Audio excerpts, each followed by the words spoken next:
태양의 신 아폴론의 아들. 햇빛에 반짝이는 금발머리를 한 청년이 해를 바라보며 길가에 서 있었다. 파에톤, 지금 뭐 하고 있는 거니? 친구가 물었다. 파에톤은 자랑스러운 표정을 지으며 대답했다. 나의 아버지인 아폴론 태양신을 바라보고 있는 거야. 친구인 에파포스는 어이가 없다는 표정을 지으며 파에톤의 말을 받아쳤다. 농담하지 마. 내가 무슨 태양신 아폴론의 아들이냐. 너 정신이 좀 이상해진 것 아니니? 파에토는 정말이야. 우리 아버지가 태양신 아폴론이라고. 어머니가 얼마 전에 처음 말해줬어. 나의 생부가 아폴론이란 사실을 알게 되었고, 나는 태양마차에 빛이 약한 아침에 실눈을 뜨고 아버지의 모습을 보려고 이렇게 나와 있는 거야. 그러자 친구는 그래 왜 하필 아폴론이니? 차라리 올림포스 신들의 왕인 제우스가 내 아버지라 하지 않고 파에토는 친구인 에파포스가 자신의 말을 믿지 않는데 화가 나면서 심지어 모멸감을 느꼈다. 파에토는 집으로 들어와서 문을 박차고 들어가 어머니인 요정 클리메네에게 따지듯이 물었다. 어머니, 제가 아폴론의 아들이라는 증거를 보여주세요. 그 증거가 있다면 제 친구의 코를 납작하게 만들 수 있을 테니까요. 클리메네는 파에톤, 너는 분명 신의 아들 그것도 모든 사람들 그리고 올림포스의 신들이 존경하는 아폴론의 아들이 분명하단다. 내가 왜 거짓말을 하겠니? 지금 말하는 것이 곧 증거이다. 파에톤이 다시 말했다. 그런 말이 어딨어요? 다른 인간들은 어머니나 저의 말을 믿지 않는단 말이에요. 클리메네는 내가 지금까지 한 번도 내게 거짓말 한 적이 없지 않니? 제발 내 말을 믿으려무나. 너와 내가 믿으면 그만이지. 모든 사람이 이 사실을 믿어야 할 필요는 없단다. 파에토는 아니에요. 저는 분명 제가 태양신의 아들이라는 사실을 만천하에 알리고 말 겁니다. 제가 직접 아버지를 찾아 나서는 수 밖에요. 클리메네는 아들의 생각을 바꿀 수 없다는 걸 알고는 마지못해 아들이 아버지를 찾아 떠나는 것을 승낙하며 말했다.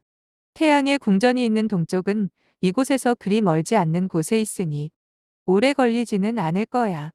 내가 태양신의 아들이란 사실을 말하면 아마 내 아버지도 너를 반갑게 맞아주실 거야. 이렇게 해서 파에토는 해가 뜨는 동쪽을 향해 떠났다. 터벅터벅 길을 걷던 파에토는 갑자기 눈이 부셔서 앞을 제대로 볼 수가 없었다. 파에톤이 가늘게 실눈을 떠보니 그 앞에는 그가 찾던 태양의 궁전이 있었다.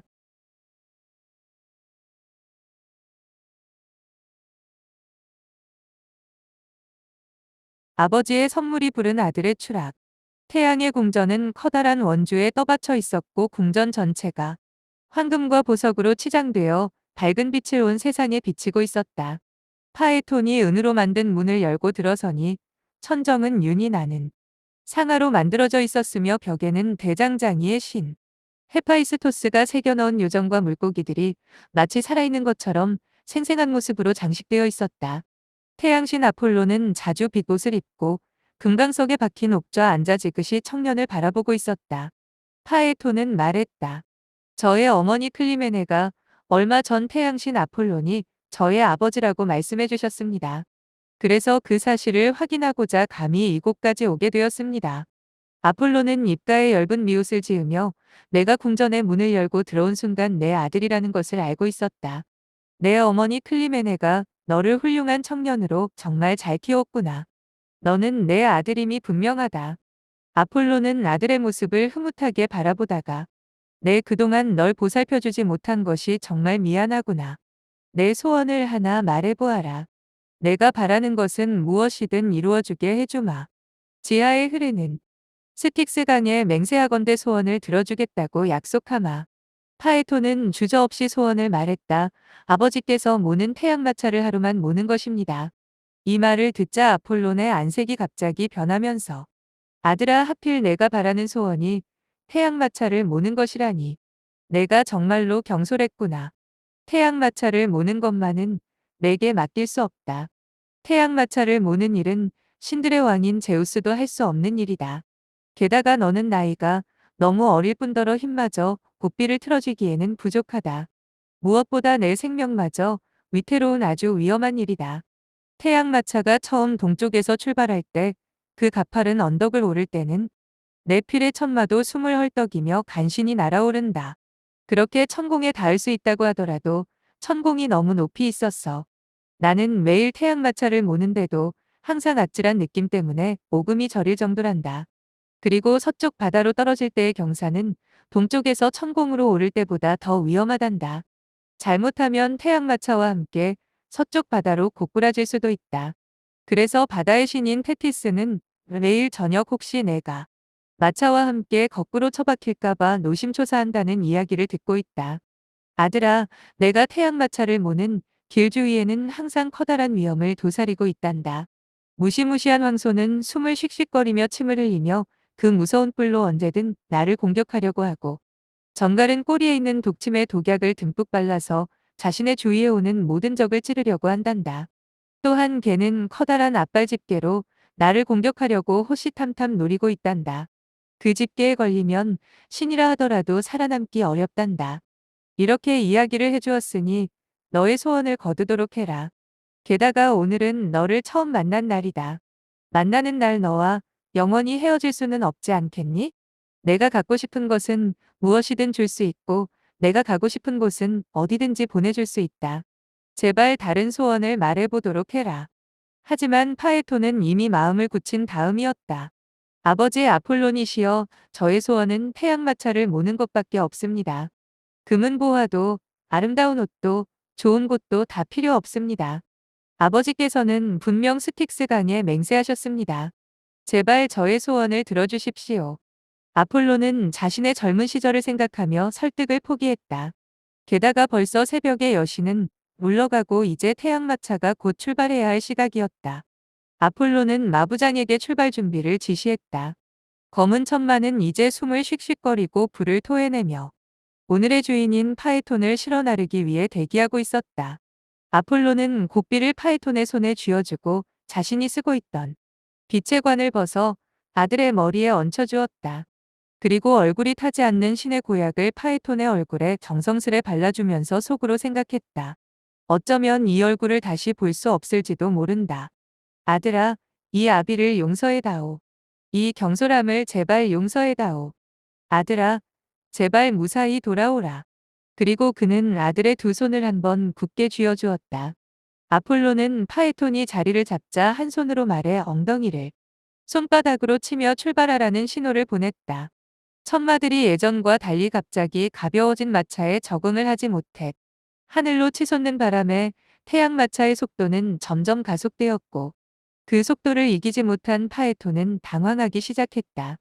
파에톤이 당황하며 얼마나 땅에서 멀어졌는지 확인하려고 마차 밖을 보는 순간 그는 천길 같은 높이 때문에 공포심이 더해지면서 그만 고삐를 놓쳐버렸다. 이젠 천마들은 아폴론이 다니던 하늘길을 무시하고 마음대로 달리기 시작했다. 하늘길에서 벗어난 마차들은 지상과 매우 가깝게 날기 시작했다. 그러자 마차가 지나가는 길에 위치한 모든 산에서 불이 나기 시작했고 강들은 모두 메말라 버리기 시작했다. 심지어 나일강은 그 불길을 피하기 위해 사막에 머리를 쳐박게 되었는데 이후로 나일강의 발원지를 알 수 없게 되었다고 한다. 가장 분노한 것은 대지의 여신이었다. 위대한 신의 왕 제우스여, 도대체 제가 무슨 죄를 지었길래 불길로 저를 심판하려 하십니까? 차라리 저에게 죄가 있다면 벼락으로 단번에 숨을 끊어주세요. 이 불길과 연기로 인해 저는 더 이상 참을 수가 없습니다. 게다가 제 몸에 붙여 사는 불쌍한 인간들의 먹을 것마저도 이 불길로 모두 태우시니 인간들은 어찌 살아갈 수 있단 말입니까? 또 인간들이 해마다 신들에게 올리는 제물로 앞으로 어떤 음식을 바칠 수 있겠습니까? 제발 이 불길을 거두어 주소서. 이 말을 들은 제우스는 신들을 모두 소집했다. 제우스는 이 사태가 더 악화되는 것을 막기 위해 결단을 내려야 했다. 그는 사랑하는 아들의 눈을 쳐다보지 못하고 허공을 쳐다보면서 파에톤에게 벼락을 내리겠다고 선언했다. 제우스는 자신의 용포에 감춰진 벼락을 꺼내 태양마차를 향해 던졌다. 정확하게 날아간 벼락은 태양마차에는 손상이 가지 않게 하고 파에톤만 맞춰서 그를 지상으로 떨어뜨렸다. 파에톤의 몸에는 불이 붙어 지상에 떨어졌을 때는 이미 죽은 상태였다. 할아버지 제우스가 손자인 파에톤에게 베풀었던 마지막 배려는 그의 목숨을 단박에 끊어 고통 없이 죽도록 한 것이었다. 유성처럼 떨어진 파에톤의 시체는 강의 신인 에리다누스가 받아서 재빨리 파에톤의 몸에 붙은 불을 꺼주고 몸을 식혀주었다. 상심한 아폴로는 그날만의 태양맛 제차를 더 이상 몰지 않고 지상이 하루 동안 암흑천지로 바뀌는 것을 모른 채 했다.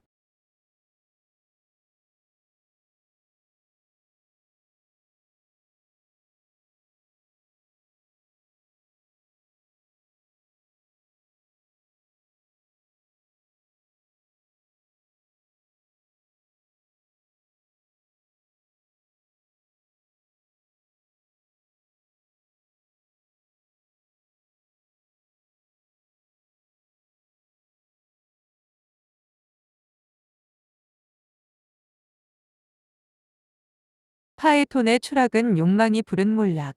아폴로는 왜 파에톤의 무모한 소원을 들어주었을까?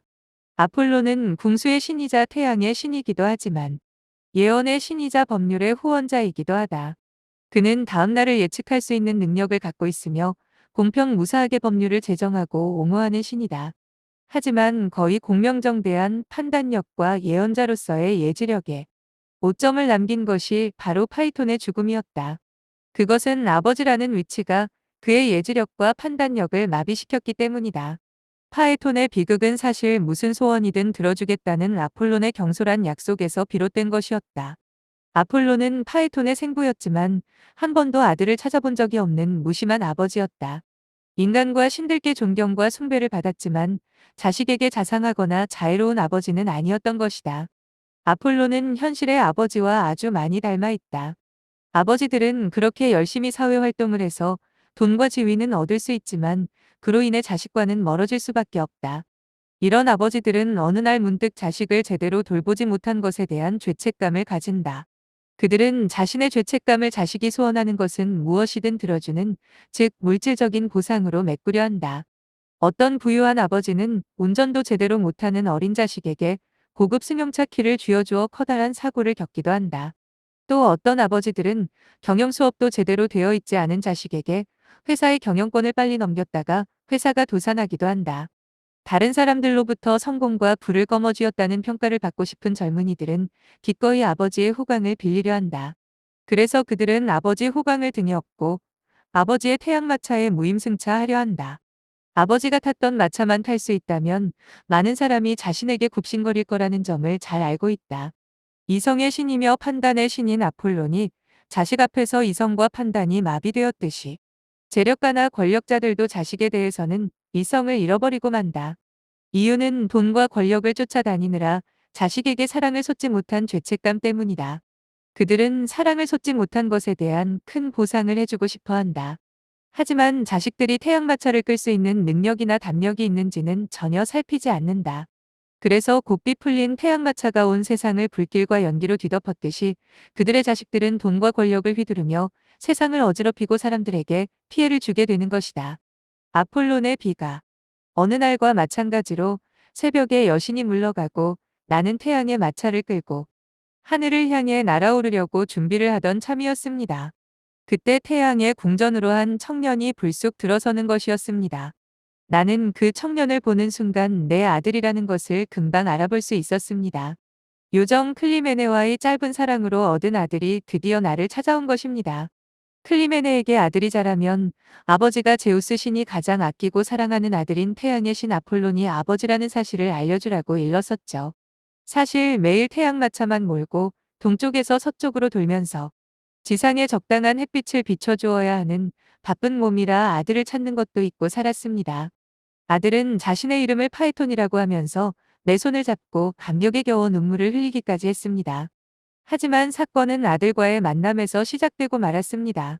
호기 있게 태양마차를 타고 하늘로 향하던 아들은 얼마 후 불에 탄 시체가 되어 지상으로 돌아왔습니다. 아들을 만난 날이 곧 아들과 영원히 헤어져야 하는 슬픈 날이 될 줄은 꿈에도 몰랐습니다. 나는 이 사건으로 이성과 판단의 신으로서 완전히 체면을 잃어버린 것은 물론 올림포스의 다른 신들 앞에서 고개를 들 수가 없었습니다. 그것보다 사랑하는 아들을 잃은 아버지로서 평생 한을 품고 살아야 하는 운명에 놓이고 말았다는 사실이 나를 더욱 슬프게 합니다.